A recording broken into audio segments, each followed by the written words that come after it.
Welcome to the Great Detectives of Old Time Radio. From Boise, Idaho, this is your host, Adam Graham. In a moment, we'll bring you this week's episode of yours truly, Johnny Dollar. I do want to encourage you, if you enjoy the podcast, to follow us using your favorite podcast software. And remember, as you're making your travel plans, check JohnnyDollarAir.com first. JohnnyDollarAir.com is a Priceline affiliate link, so part of the purchase price benefits the Great Detectives of Old Time Radio at no additional cost to you. So remember, when making your travel plans, check JohnnyDollarAir.com first. Well, now, from August 4th, 1957, it's time for the Wayward Widow Matter. From Hollywood, it's time now for...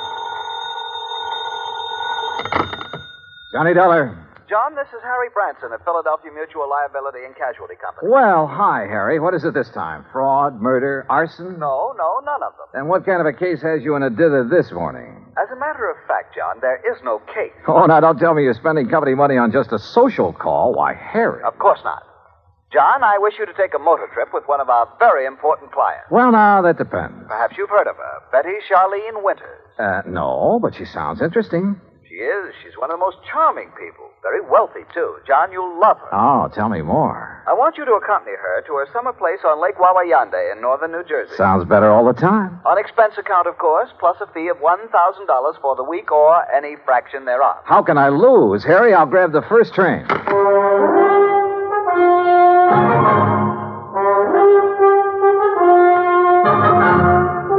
Bob Bailey in the exciting adventures of the man with the action-packed expense account. America's fabulous freelance insurance investigator. Yours truly, Johnny Dollar.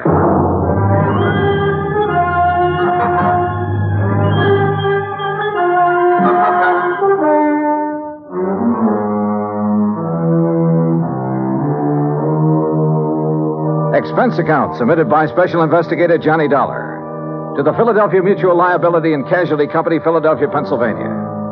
Following is an account of expenses incurred during my investigation of the Wayward Widow matter. Expense account item 12150, fare and incidentals, Hartford to Philadelphia. At his office on Walnut Street, Harry Branson looked as though he'd been just sitting there waiting for me ever since his phone call. I'll get straight to the point, John. Well, good. You don't mind if I sit down first, though, do you? Oh, no, of course not. As I told you on the telephone, Mrs. Winters is one of our Mrs.? You didn't tell me that. Her husband died just a short time ago. Oh. And you, the old friend of the family, have been consoling the lovely widow, eh? John. Yeah, when you pick him, you really pick him, Harry. Hey, do you remember that little brunette you went for in the last case I handled with you? John, that has nothing whatsoever to do with the matter at hand. Yeah, okay, maybe not. Oh, but you sly dog. I'm betting right now you wish you could make this trip to the lake instead of me. Of course I do. The beautiful forests and mountains up there at this time of the year. Oh, sure. Just for the scenery. All right, now tell me all. Well, the Winters were very wealthy. Betty Charlene Winters still is. Thanks, among other things, to the $500,000 she received on her late husband's double indemnity policy. $500,000? You make this sound more attractive every minute. John, you don't suppose the gorgeous babe helped him have an accident in order to collect that? John, you are being absurd. Am I? Tell me this. Was he older than she? Yes, he was. Uh-huh. And 2 and 2 make 4. And you are making no sense at all. Hey, you have got a case on her, haven't you? Will you please stop this nonsense and listen to me? Now, as I started to say, their lovely home is out between Ardmore and Bryn Mawr. All right, go on. Their home, which Mr. Winters inherited from his father and his grandfather before him, is a veritable art gallery. I see. But she is going to dispose of most of it to the better-known museums and galleries. She plans to sell the family mansion, too, just as soon as the estate is settled. Doesn't go for the old stuff, huh? You're quite right. Her taste is more for the modern. That's the way I like them. I beg your pardon? Nothing. Go on, Harry. Yes. Some of the things, however, she is taking up to the summer home on Lake Wawayanda. Oh, well, now, wait a minute, Harry. Am I taking Betty Charlene up there? Mrs. Winters, John, please. Okay, I'll stay out of your territory for the time being. But am I being hired to take her up to the lake or just some of this junk you've been talking about? Both. Ah. You see, there's one thing in particular, some statue or other, that she wants help with. Statue, huh? So you and she and the statue will make the trip. Now, that's the kind of chaperone I like. When do we start?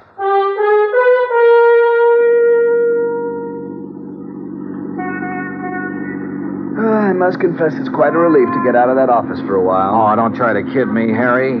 The only reason you wouldn't let me find my own way out to this winter babe's home. Babe! Honestly, John, you sometimes carry this levity much too far. By the way, how long ago did her husband die? About, 4 months ago. Oh, brother, you don't even wait for the ashes to get cold, do you? John, I tell you that... What did he die of? Well, it was an accident. Yeah? In the car during a little trip that they were making south of here. He'd taken over the wheel from the chauffeur. They struck the abutment of a bridge over a tidal creek leading out to Delaware Bay. Oh? He was thrown out, and his body was carried into the bay. It was never recovered. And so our tasty little dish was left with $250,000 life insurance, a huge estate... John, I simply will not listen to any more of this sort of nonsense. Besides, this is the driveway up to the house. Lovely place, isn't it? It was lovely. There must have been over an acre of perfectly tended lawns and gardens. And in the middle, atop a slight rise, was the main house, built of solid white stone of some sort. Old, too, but in beautiful condition. This was wealth, all right, and plenty of it. Harry's year-old car looked almost tawdry in this setting. We stopped, went up the broad front steps and across a wide porch and rang the doorbell. Yes? Oh, Mr. Branson. That's right. Mrs. Winters is waiting for you in the sunroom. Thank you. Come, John. The butler led us through a large reception room, a huge living room. Both of them hung with beautiful prints and paintings. Through the walnut-paneled library with its high ceiling and hundreds of leather-bound books. Finally, after passing through a long corridor lined with statues and magnificent vases, we entered the spacious sunroom. There, standing in front of a chair at the window, was a chauffeur. And in the chair sat Betty Charlene Winters. Mrs. Winters, may I present Special Investigator John Dollar.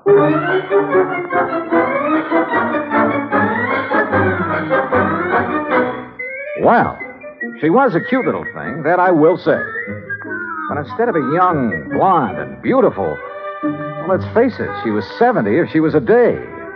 All my dreams of a high old time during a week at a mountain lake suddenly vanished into thin air. How nice of you to come, Mr. Dollar. Investigator, did you say, Mr. Branson? Yes. I see. Well, don't just stand there. Sit down and be comfortable, both of you. Thank you. Yeah. Is something wrong, Mr. Dollar? No, not at all. Oh, Haskins here's my chauffeur and general handyman. Hi, Haskins. Mr. Dollar? I've just asked him to get the statue ready for our little trip. Oh, you may go now, Haskins. Oh, thank you, madame. No, wait, please. I wonder if I might see this thing we're taking up to the lake, Mrs. Winters. Well, of course, it's right there in the corner behind you, Mr. Dollar. The cherub. Cherub, huh? Oh, This? Isn't it beautiful? Well, it was a cherub, all right. About 4 feet high with a couple of doves fluttering around its feet. At least that's what I gathered from the garish paint on it. Believe me, it looked like something a third grader had slapped together as a joke on his modeling class. Now, I'm no artist, but so help me, I could have done better myself with a handful of mud and with my eyes closed. An old family piece, Mr. Dollar. Antique. I started to say what I was thinking, but then Haskins lifted the atrocity off its pedestal and left with it. Haskins has made a special box for it. He'll place it in the car so we can leave with it tomorrow. You are ready to leave on such short notice, aren't you, Mr. Dollar? Well, now look, Mrs. Winters, Yes, his luggage is right outside in my car, Mrs. Winters. Then, Eric, you may fetch it and put it in one of the guest rooms. Very good, madam. By the way, I hope you know how to drive a Pierce Arrow, Mr. Dollar. Pierce? Or did you think perhaps Haskins would drive us up to the lake? Well, I don't know. No. Haskins is leaving today on his vacation. And I wonder if he will come back. Why do you say that, Mrs. Winters? Oh, I've been having some trouble with him. Oh? I thought you were always eminently satisfied with Haskins. Until recently. Until the death of my husband. He's been... Well, if he doesn't come back, I shall have to replace him. But now, Mr. Branson... Yes? You're a bit of a rascal. You didn't tell me you were bringing a detective to go along with me. Investigator, Mrs. Winters. Insurance investigator. Since the company wouldn't permit me to issue any special insurance on that thing... But I thought you were going to bring me just some strong, bodyguard. I have known John for many years, Mrs. Winters, and I assure you... Oh, now, don't apologize. I think this is fine. I just hadn't expected so much. Such a nice, good-looking young... But now come, Mr. Dollar, and I'll show you the rest of the house. We spent the next hour or so on a tour of the place, and Mrs. Winters pointed out the various works of art destined for specific museums and galleries all over the country after she moved out, after the estate was settled. Then Eric caught up with us and announced that Haskins had created the statue and placed it in the car. You know, I was curious about that car, so we went out to the garage and inspected it. It was a Pierce Arrow, all right. Vintage of 1928, complete with headlights on top of the fenders and as bright and shiny as the day it was made. When I tried the starter, it purred like a contented kitten. With a bass voice, that is. Along about 5 o'clock, Mrs. Winters, with a sparkle in her eye, announced it was cocktail time. Harry, being a teetotaler, decided to leave, but not before I buttonholed him for a quick conference. What doesn't make sense, John? Oh, that silly statue, Harry. All the fuss over that piece of junk. After all, John, with all the big policy she carries with us on the legitimate artwork, well, we just can't afford to displease her. But if it had any real value... Perhaps it does to her. How can it? Unless she has a lot of jewelry hidden away in the base of it or something. What, John? A cocktail, she said, and I'm sure ready for him. Go on back to Philly, Harry, and wait for my final report. Well, I must admit that Betty Charlene Winters turned out to be a charming hostess, a very interesting conversationalist. Even long after dinner, over brandy and cigarettes, we chattered away like a couple of magpies. I didn't question her about the statue because I wanted to find out more about it on my own hook. Finally, about midnight, we decided to retire, had a nightcap, and went to our respective rooms. But instead of going to bed, I sat around and read for a few minutes, turned off the light, waited a few minutes more. Then, quietly, I slipped out of my room. That was a mistake. For as I reached the end of the long hall to the stairway, a door behind me suddenly opened. Huh? Who's there? I said, who's... Oh.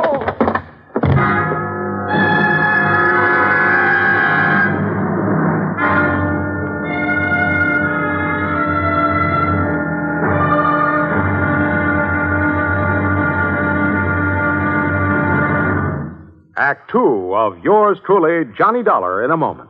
With the bigger, more impressive kaleidoscopic change of events on the world scene today, we sometimes forget the smaller kaleidoscope, the child's toy, with its ever-changing designs and color.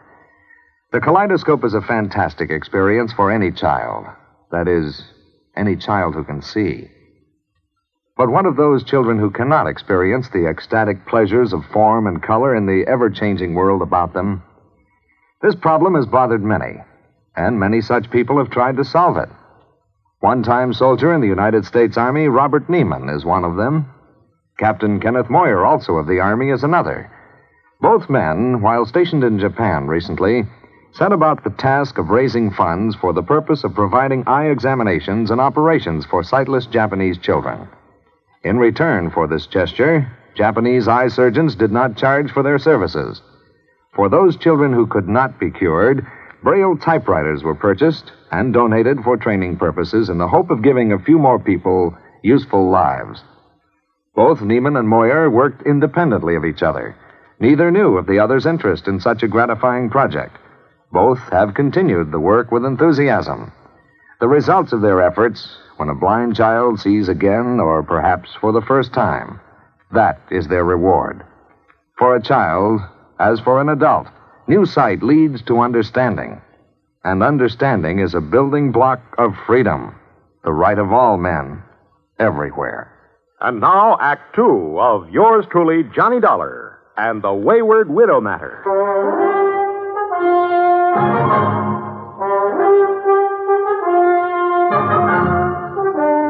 When I came to, it was morning, and I found myself in my pajamas lying comfortably in my bed in the guest room. But there was nothing comfortable about the lump on the back of my head. Whoever had slugged me out there in the hall had meant business. I got up painfully, went down the hall, and made a quick check of the room from which the attacker had surprised me. It was just another guest room. I showered, dressed, and went downstairs, where I found Mrs. Winters at the breakfast table.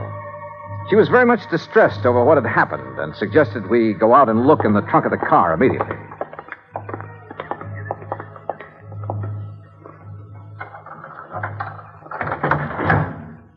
There now. Do you see, Mr. Dollar, the box with the statue in it hasn't been touched. I don't understand it. Where is your chauffeur, Mrs. Winters? Why, Haskins left on his vacation last evening. I thought I told you. But surely you don't think Haskins... Well, you said you were having trouble with him. Maybe we'd better open that box to make sure that... But it hasn't been touched. And I'm the only one who has to keep that little lock on it. Yeah, I see. But now it's pretty logical to assume that whoever slugged me last night was interested in... Hey, Mrs. Winters, how long has Eric, your butler, been with you? Why, Eric, the dear boy, has been with me for nearly 30 years. But good heavens, you surely don't suspect him of anything like this. He's a very fine person, Mr. Dollar, and a perfect gentleman. Oh, certainly more of a gentleman than my late husband ever was, in spite of his money. Oh? I must confess that although his death was a terrible shock, life has been a great deal easier for me since he passed away. Just how do you mean that, Mrs. Winters? No, well, why talk about it? Something that... Oh, why not talk about it? I married Charles for his money, Mr. Dollar. I'd never got any further than the front line of the chorus until he came along. Would you believe that I was a chorus girl? Well, as a matter... And the wealth and the luxury that he could give me was very attractive, was very satisfying for a long, long time. But for the past 10 or 15 years, maybe more, he insisted that we just stay penned up in this musty old museum he called a home. And what happened? While all our friends were traveling around the world, seeing new places and new people, we just sat here looking at four walls and at each other. Except for a couple of blessed months up at the lake. You'll love the place up there, Mr. Dollar. It's new and fresh and modern. I had it built over his protests. Young people came to see us, and it was such a relief from a... Oh, well, I'm sorry. This must be so boring for you to hear. Not at all. Now, look. Why don't we call the police in about this thing that has happened to you? Come, we'll go right back into the house and Wait a minute. No, No, let's not.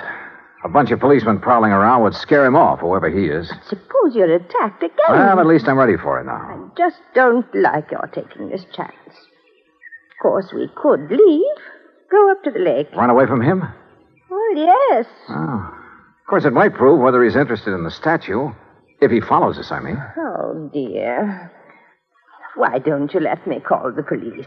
Only if you think they ought to be around here to protect the house while we're gone. No, that isn't necessary. We have a very efficient burglar alarm system. Well, it doesn't look as though it was working very well last night, does it? Unless it was someone in the house who attacked me. Who else is there besides you and Eric? No one, except the cook. Male or female? Oh, no, Mr. Dollar, not Martha. Why, the poor dear is nearly as old as I am, and a real companion for me. Sounds strange, I know, but we're real nice friends. All right, let's go back in, have our breakfast, pack our things, and go on up to the lake. Eric, who served the breakfast and whom I hadn't seen since dinner last evening, kept giving me a rather strange look. And as soon as breakfast was over, I quickly stuffed my things into my handbag and headed down to the garage.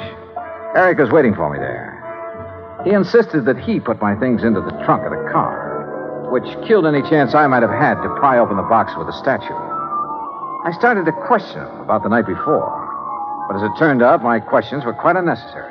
Yes, Mr. Dollar. It was I who carried you back to your room and put you to bed. Oh? You see, I was making a final inspection of the house, as I always do after everyone else has retired. I'm always concerned about the many valuable things we have. I don't blame you. Well, I was on my way up the main staircase when I heard you fall. I was slugged. Forgive me, sir, but when I found you there at the head of the stairs, I thought your condition was due to... you must pardon me, sir, but was due perhaps to having imbibed too much brandy after dinner? Not a bit of it. Somebody barged out of that guest room and struck me from behind. But I saw no sign of anyone else about. You're sure? Most certain, sir. Was this fancy burglar alarm system you have turned on? Yes, sir. Well, then whoever did it either stayed in the house until this morning or knew the place well enough to get out without setting off the alarm. But I don't see how that would be... Have you called the police, sir? No, and we're not going to. Mrs. Winters and I are leaving for the lake just as quickly as possible. But don't you think this is sufficiently serious to warrant... Don't forget one thing, Eric. It was pretty dark in that hall. The attack might have been intended for you. Good heavens. But why, sir? I don't know. Oh, dear. Oh, there you are. Eric, you may fetch my bags from my room on Mr. Dollar and I planned the trip. Very well, madam. No, you don't know how glad I'll be to get there. It's such a relief from this place. And all the things associated with it. I'll be so glad when Charles' estate is settled and I can sell this old house and just Martha and I can stay at the lake. Oh, I know all the paintings and things are all very fine and valuable. But I'm so tired of looking at them. Well, then why do you take this so-called, I beg your pardon, this statue up to the lake? Well, this is different. Oh, yeah, I'll grant you it is a bit different from the other things that... Oh, well, let's talk about it along the way.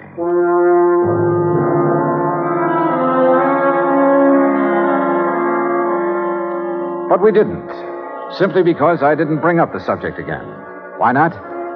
Because a couple of pretty wild ideas had begun to peck away at the back of my brain.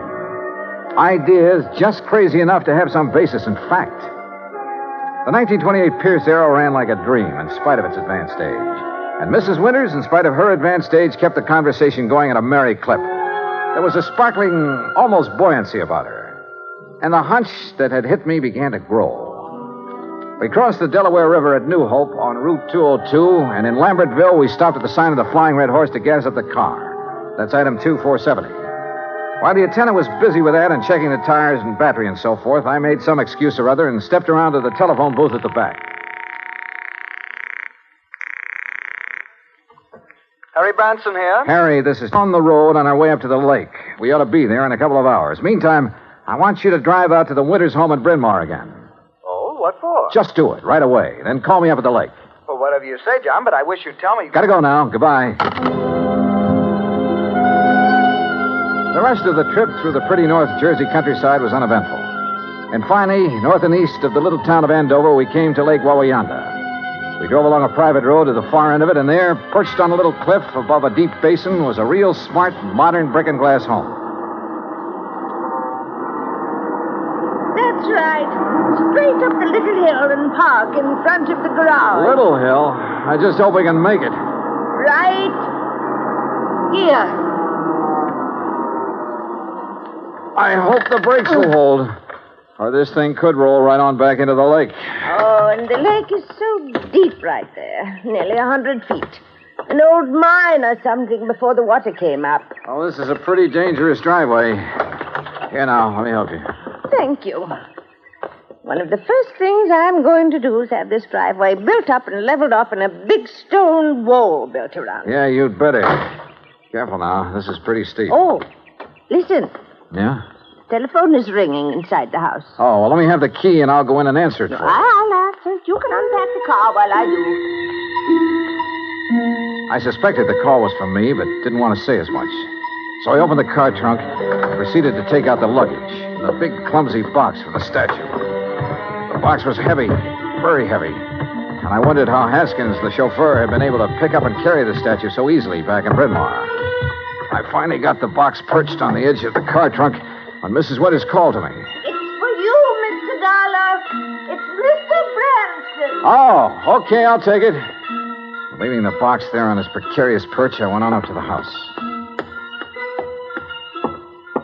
Right here in the front hall, Mr. Dollar. Oh, all right, thanks. I'll go on out to the car and get my coat and purse. Yeah. Johnny Dollar. John, this is awful. Terrible. As I just told Mrs. Winters, this is... Well, I couldn't believe it. How did you know? How did I know what? Eric, the butler. Yeah? Dead. He's dead. And John, Dead from what? How did he die? He apparently fell down the main staircase. The poor cook, Martha, is the only other person in the house. She's beside herself. Yeah, I'll bet she is. But whatever made you suspect something was wrong out here? Call the police, Harry. Make sure they look for a possible blow on the head that might have been delivered before he fell. What? Mr. Dollar's going to fall. So long, Harry.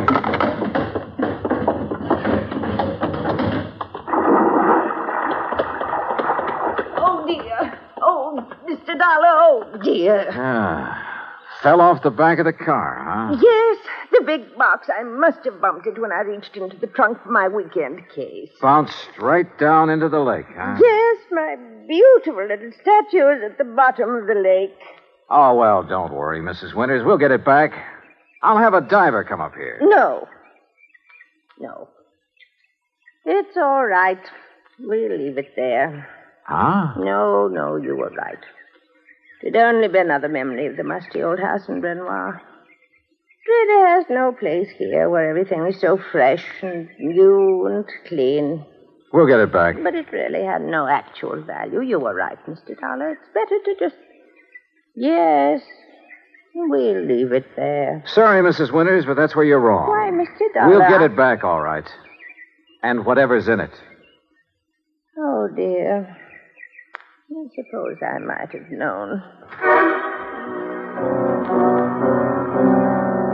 Expense account item 3, $290 even for the diver who came over from New York and retrieved the box from the deep hole in the lake. 2 boxes, as a matter of fact. One with Haskins' body in it, and the other with the body of Charles Winters. The body that was supposed to have been washed out to sea after a car accident. The story? Well, of course. After Haskins got rid of Charles for me, I had to do something about him. Or rather, we did. Martha, you know. He's such a wonderful friend. Was Haskins the one who slugged me? Yes, so foolish of him, wasn't it? But he'd heard Mr. Branson say you were an investigator, and it frightened him. Worried me a little, too. Well, he might have killed you, too, if Eric hadn't stopped him. And, of course, Eric knew that Haskins had unwittingly made this second box for his own body. So now Eric's gone. Martha, huh? Yes, she did it. But she had to put him away. Oh, yeah. You see, he was the one who took care of Haskins for us. And we couldn't have him around knowing everything. Oh, dear. Martha and I had planned so many wonderful things together. But now... Oh, dear.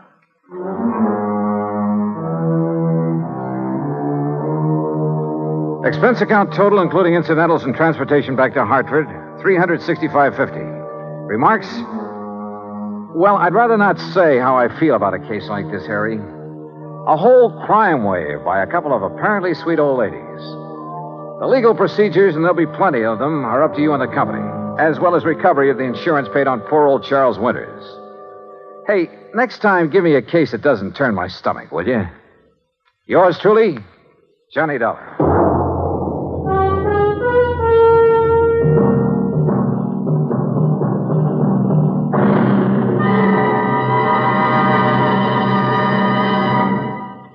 Now, here's our star to tell you about next week's story. Next week, a taste of the Old West and a taste of lead from a .38 Colt. Join us, won't you?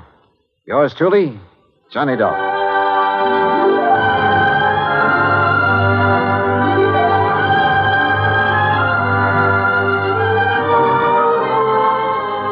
Yours truly, Johnny Dollar, starring Bob Bailey, originates in Hollywood. It is produced and directed by Jack Johnstone, who also wrote tonight's story. Heard in our cast were Virginia Gregg, Harry Bartell, Eric Snowden, and Frank Gerstle. Be sure to join us next week, same time and station, for another exciting story of Yours truly, Johnny Dollar.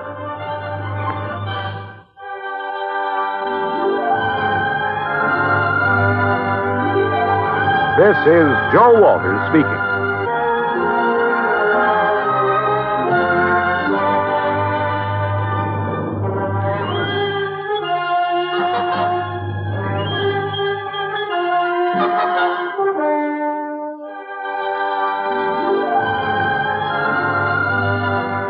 This is the United States Armed Forces Radio and Television Service.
Welcome back. Many who are critics of Bob Bailey's take on Johnny Dollar complain that he has a tendency to have romantic feelings for suspects on cases, only to discover the woman he has suddenly fallen in love with is a femme fatale.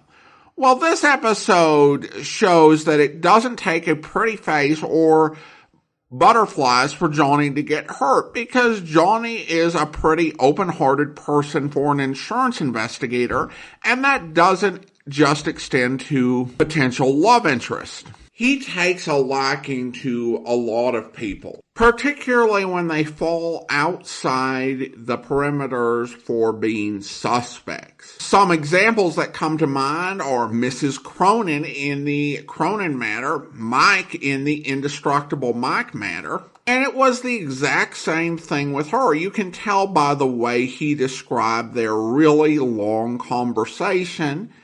And it's one of those really disillusioning experiences that too many of us are familiar with. And again, it's his sort of open-hearted approach to so many people that sets him up for these sort of things, but I think also makes him likable both in world and certainly to radio listeners. Outside of his fee, his one consolation was getting to drive a 1928 Pierce Arrow, which was a beautiful vehicle and one of the early iconic luxury cars. Even in 1957, it'd be a rare thrill to get a chance to drive one. Now we turn to listener comments and feedback, and we start out on Spotify. And the Lion's Eye has some comments in regards to a criticism I received a couple of weeks ago for playing weaker Johnny Dollar episodes. Adam, I'm with Old Man Allen from last week. Quit playing bad Johnny Dollars. If you don't invent a time machine and stop Jack Johnstone and Bob Bailey from putting on these shows, I'm done listening. Love the show. Hats off to you for reading the praise and the criticism. Keep up the good work. Well, thank you so much, the Lion's Eye. I appreciate the humor and your positive comments. I had to chuckle at the image it put in my head of like doing the Terminator, but trying to stop the production of subpar radio episodes. I would say that if I ever were to invent a time machine, I would be much more likely to try and set up a way to record missing old-time radio programs than try to stop the production of ones I didn't enjoy as much. Of course, that would involve setting timers to record programs, and that's tough. I know in that scenario, I would have invented a time machine, but setting those sorts of timers, that requires some brains and skill. And then we have a comment from Susan regarding the Yours Truly matter. I love this episode of Johnny Dollar. It gives him depth and shows that he does have relationships. I thought it was fun, plus I loved Bob Bailey. Well, thanks so much, Susan, and I would agree. And it's one of those things which really does make this run of Johnny Dollar stand out, whatever its weaknesses, is that Johnny does actually have friends and people he relates to. On other detective programs, friends show up either to become corpses or to somehow bring the detective into the adventure. But with Johnny Dollar, we get all of these really fun characters who keep popping up. And that really is one of the appeals of this era. Then we have a couple of comments on YouTube regarding the Heatherstone Players matter. A listener writes, I really like this one. It sounds to me like they are getting the hand of this 30-minute thing. The last two episodes didn't make me think this should have been expanded into a serial. Well, that's a good point. And we also have a comment from Victor who writes, I didn't mind how unlikable Heatherstone was, but I feel like if they had spent less time in the office, they could have spent more time in the studio and on the reveal. Definitely. That is one of those sort of weak spots in Johnstone's writing. It doesn't happen every episode, didn't happen in this one, but it can really slow down the pace of the story and then make the conclusion be a bit more rushed than it should be. And then we have a new review in the Apple Podcast Store with Sherry, a 1956 LR writing Love Adam's Detective Podcast and his thoughtful commentary. In this age of AI, Adam is thoroughly human and humane. God bless. Adam, well, thank you so much. Appreciate your kind review and taking time and for you sharing it on Apple. Well, now it is time for us to thank the Patreon supporter of the day. And I want to go ahead and thank Lisa. Lisa's been one of our Patreon supporters since May 2021, currently supporting the podcast at the rookie level of $2 or more per month. Thank you so much for your support, Lisa, and that will actually do it for today. If you're enjoying the podcast, please follow us using your favorite podcast software. And be sure to rate and review the podcast wherever you download it from. We'll be back next Friday with another episode of yours truly, Johnny Dollar, but join us back here tomorrow for Dragnet, where... We were supposed to go to this school dance, and Buzz didn't have a car. I guess he was ashamed. He said he knew the fellow he borrowed the car from, but the day after the dance, the cops came. How did his uncle react to that? Well, there was a terrible row, Buzz said. I really shouldn't be telling you. Bud made me promise. How were feelings between the boy and his uncle before he left on the trip? Did he mention anything to you about that? Well, we had a date last Sunday night. I asked him how things were at home. He didn't seem to want to talk about it. The last time you saw him was Monday morning. Is that right? Yes, just before he left on the camping trip. Well, you're sure he went on that trip? Well, of course I'm sure. How do you mean? He said, no matter who asked you, I went on a camping trip. He said it a couple of times. Did he offer any explanation? No, but I knew everything was all right. Oh, is that so? How? I could tell. The way he kissed me. I hope you'll be with us then. In the meantime, send your comments to box13@greatdetectives.net. Follow us on Twitter at Radio Detectives and check us out on Instagram. Instagram.com/greatdetectives. From Boise, Idaho, this is your host, Adam Graham, signing off.